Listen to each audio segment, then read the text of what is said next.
what we were trying to create here was something which was evocative of the past, but also hopeful of the future.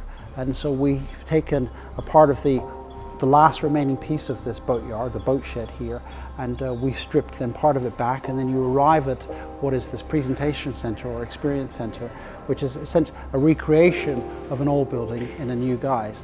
And within that, of course, we communicate all of the attributes of living in this location. I think we were very lucky in terms of this area was having the backstory of an existing place.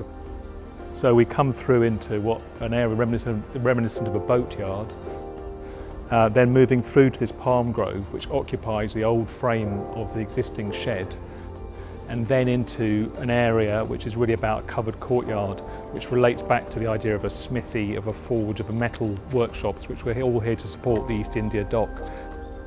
We then move into the marketing suite itself, which is really an exhibition space, before moving on to the boardwalk adjacent to the River Thames.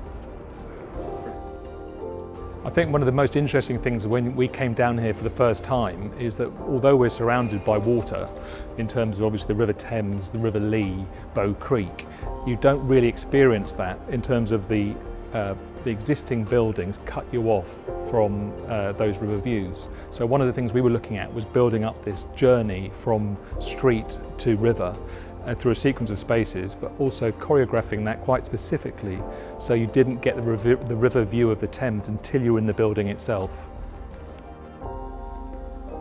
So for us, we went back to basics and we're thinking about, well, what makes this place very special?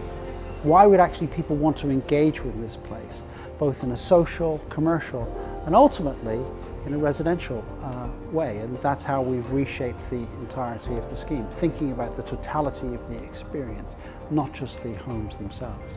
And that's what's so special about living on this new romantic part of London, an island, a place which is kind of in London, but also at the same time apart from London.